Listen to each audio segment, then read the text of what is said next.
외모지상주의 속 강자들이 많은 가운데 이번 편은 외모지상주의 317화 리뷰편입니다.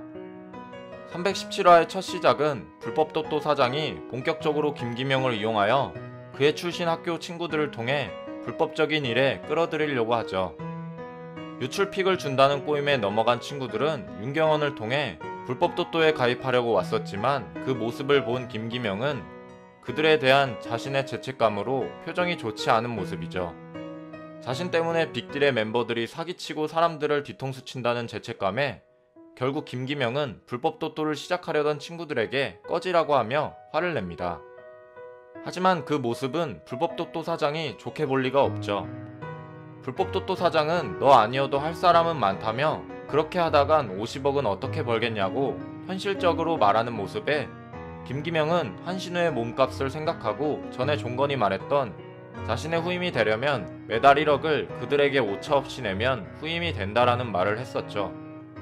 다시 한번 한신우를 생각한 김기명은 불법도또 사장에게 무릎을 꿇고 이젠 제대로 해내겠다며 입을 꽉 깨물어 피가 나올 정도로 다짐을 합니다. 한신우를 위해 자신의 자존심과 명예까지 버리면서 말이죠. 그렇게 1년 후 김기명은 불법도또 총판이 된 모습입니다. 사무실에 와서 깽판을 부리는 아저씨를 제압하고 있죠. 이후 자신의 또또 동료 강준희를 보고 다른 사람들을 끌어들이는 와중 강준희의 목표는 비싼 옷을 입고 다니는 박지호가 포착됐습니다. 박지호를 끌어들여 자신들의 목돈을 얻으려는 목적이죠. 한편 불법도또 사장은 자신의 밑에서 개같이 일한 김기명을 친자식 대하듯이 대해주며 변한 모습입니다. 김기명은 자존심을 버린 이후 엄청난 도끼로 1년 만에 총판을 따내서 그렇죠. 빅딜의 인원들을 사용하지 않고 오로지 자신을 희생하여 불법도또로 그동안 빅딜을 지켜왔던 것입니다. 빅딜의 오비 인원인 건지태는 김기명이 왜 후임이 되려는지 아직 모르는 눈치이죠. 김기명은 그런 그들에게 그냥 돈이 좋다며 한신우처럼 거짓말을 하곤 점점 그를 닮아가는 모습입니다. 그렇게 외지주 초반에 나왔던 불법도또 편으로 흘러가 김기명은 오로지 한신우를 위해 강준희와 함께 박지호를 공략하지만 머지않아 스스로 박지호의 친구라 말하는 녀석들이 그의 앞에 찾아왔습니다. 그 인물은 바로 번너클의 바스코였죠. 그것이 바로 그와의 첫 만남이었으며 바스코는 지호의 돈을 돌려달라고 합니다. 그런 모습에 겉으로는 부정하지만 속으로는 자신의 예전 빅딜을 닮은 바스코를 보고 좋아하고 있습니다. 하지만 바스코는 김기명이 자신을 깔보는 것으로 느껴 먼저 선제 공격을 하게 됐고 그 당시 김기명은 바스코에게 어려운 상대였습니다.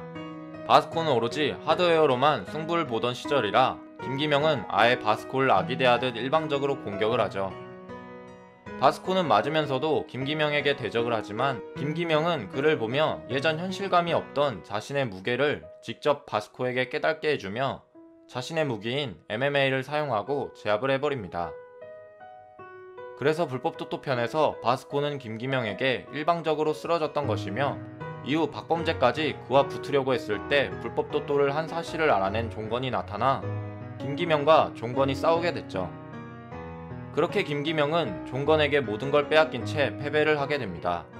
그 과거의 꿈은 그렇게 종건에 의해 사라지게 되면서 꿈에서 깬 김기명은 라인만의 부축을 받고 다시 한번 한신우의 코트를 입으며 밖으로 나가 빅딜의 총원이 모인 그 자리에서 자신은 꿈을 꾸었다며 그 꿈은 예전 우리의 빅딜에 대한 꿈이며 한신우가 있을 시절의 꿈이었다고 크게 소리칩니다.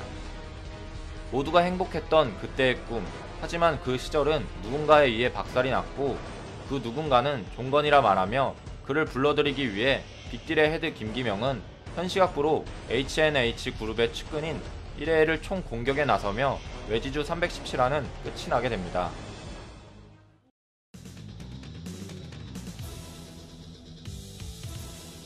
이로써 김기명은 낭만과 자신의 명예까지 버리며 한신우와 빅딜을 지키기 위해 불법적인 일에 손을 댄 것으로 밝혀졌습니다. 그래서 현재 전에 제가 언급했던 중구의 비밀 지령 계획에서 서성은의 목표인 비밀의 방에 있던 지도에는 그의 첫 번째 지령은 1번 왕어춘에게 마약을 유통하여 공략을 하는 것이었고 이번 두 번째 지령의 목표가 김기명인 걸로 보아 이번 1회와 빅딜과의 싸움에선 서성은이 바로 김기명을 노릴 것으로 추측이 됩니다. 현재 교도소에서 박지호에 의해 타락한 줄 알았던 김기명은 오히려 자신의 빅딜과 한신우를 다시 한번 생각하고 마음을 고쳐먹은 듯 합니다. 박지호가 빅딜의 멤버지만 교도소에서 출소를 하려면 아직 기간은 남은 듯하고, 그가 박지호에게 말한 것은 죽일 각오였지만 그 각오는 종건에게 해당되는 사실이라 마지막 장면에서 자신이 그토록 싫어했던 낭만을 추구한 아버지의 장갑을 출소 후 김기명은 처음으로 낀 장면을 봤을 때 그는 아직 예전의 낭만을 버리지 않았습니다. 그래서 종건과 마주할 다이렉트한 방법은 오직 자신이 아는 1회를 공격해서 그들을 불러낼 작정이죠. 하지만 이러한 방법은 빅딜에게는 최악의 수 중 하나라고 생각합니다. 현재 1회에는 제4계열사가 서성은을 중심으로 다시 생겼으며 1, 2, 3계열사도 있고, 심지어 거기에 종건과 중구와의 싸움을 노린다는 것은 잘못된 판단이라고 생각하죠. 저는 이런 약점을 보완하기 위해 재용고 세력들이 김기명의 빅딜과 협력하여 싸울 것으로 생각합니다.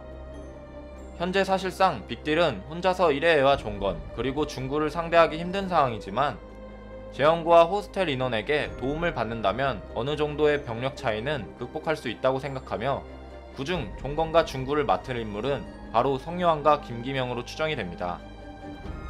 지금 성요한은 이도규의 인력소 직원이기 때문에 독자들은 그에게 도움을 받기는 힘들 것이라고 생각하겠지만, 김기명 편 에피소드가 들어가기 앞서 호스텔 A의 세력인 각청호와 팽진양이 왕호춘의 의문의 죽음에 대해 성요한에게 언급한 적이 있습니다. 그들은 그 의문의 죽음에 대해 파악을 할 때 1회가 왕호춘에게 마약을 유통한 사실을 알아내어 그 마약의 유통지인 풍산계교의 사건을 끄집어내 성요한의 엄마를 중독시킨 H&H그룹에 대한 일을 성요한에게 말해준다면 성요한은 충분히 빅딜의 편에 서서 그들과 싸울 것으로 추정이 됩니다. 과연 김기명은 예전 낭만의 빅딜을 다시 찾을 수 있을까요? 여러분들의 생각을 댓글로 적어주시길 바랍니다. 이상 시청해주셔서 감사합니다.